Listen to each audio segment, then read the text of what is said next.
We're looking at the Swift command panel. To turn the panel on, we use the Swift symbol here. If the screen is already on, you just touch in the middle of the screen and that will bring it on.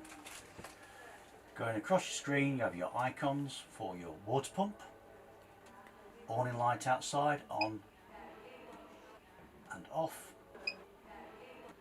lighting. In your lighting, you can dim the lights by using the plus or minus for the front and for the rear. To turn the lights on and off, you can use the switches around the vehicle or just touch in the centre and that will turn the lights off and back on again. Home will take you back. The next one is power. We can see the leisure battery and we can see the vehicle battery. When the circle around the outside is full, the battery is fully charged. If that fades back down to the yellow, it means the batteries needs charging, and if it's down to the red, the batteries are dead. It gives you a voltage reading in the middle and how many amps are going into that battery. If you have a lightning symbol, that's telling us that the vehicle battery is being charged with the mains electric. If you had a little sunshine symbol, that is telling you that the solar panel is charging the batteries. It will charge the weakest battery first, have a vehicle or leisure, it will then swap over and charge your battery. Your solar panel reading reads in the middle, and at the bottom here we can select which battery we want to charge and we can override the system. We are now charging the leisure battery. We are now charging the vehicle battery. If you're not connecting to the mains, make sure you are on leisure battery, because the battery that you would be charging, if you weren't plugged into the mains, that is the one you are using. You don't want to flatten your vehicle battery. Going to the right, that takes us into another screen. When you're on the campsite, if you ask the post outside for too much electric, it will trip the electric. At the minute we are using 2.6 amps and we can control how much power we're taking from that post. On here you can set it to what the limit is on the post via the trip, 5 amp all the way up to 16 amp.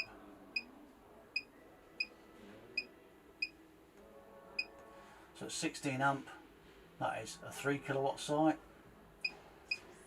Down to 10 amp is a 2 kilowatt site, and below 10 amp is a 1 kilowatt site.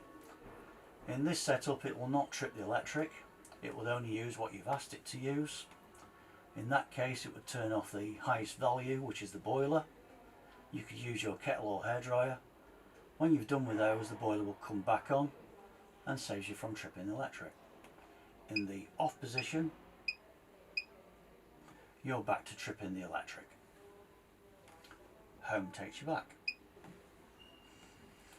Next one is water. We have fresh water, wastewater. When your fresh tank is full, it'll read on this one, and waste on this one. When your fresh runs out, it will bleep at you and let you know.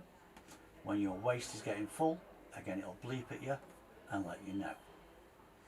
If you're out in winter, you have water on board, you can turn your tank heaters on, that will stop your tanks from freezing. Tank heaters off. Level alerts, that will let you know when these two are getting full or empty. Frost alerts, that will tell you when the tank heaters need to be turned on. Emptying the water, we click on here.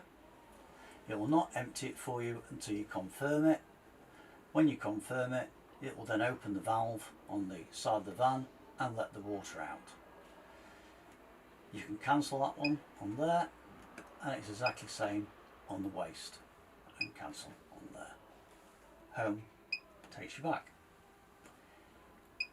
Heating, we can work our heating 3 ways. We can do it manually using the control panel, whether it's Aldi or Truma. We can do it on a timer, so it comes on and goes off just like you do at home, or you can do it through an app through your phone or tablet. Home takes you back. Settings, we go into this one for setting our clock and calendar, how bright our screen is, how long the screen stays on for. If you're using it through the app, you pair it through this one here. You can do 2 phones or 2 tablets. If you change your phone or tablet, you can delete it off and then pair a new one back on again. Pressing the buttons, you get a beep. You can turn the beeps off if you don't want them on. And this one is a night mode. That one makes the screen dimmer for nighttime use. Home takes you back. Fridge, you can work your fridge directly by using the fridge controls, or you can work it through the control panel, or you can work it on the app through your phone. And the controls are all here. Turn it back to the main screen again, and across the top we've got inside temperature, outside temperature, humidity, calendar clock, leisure battery, vehicle battery.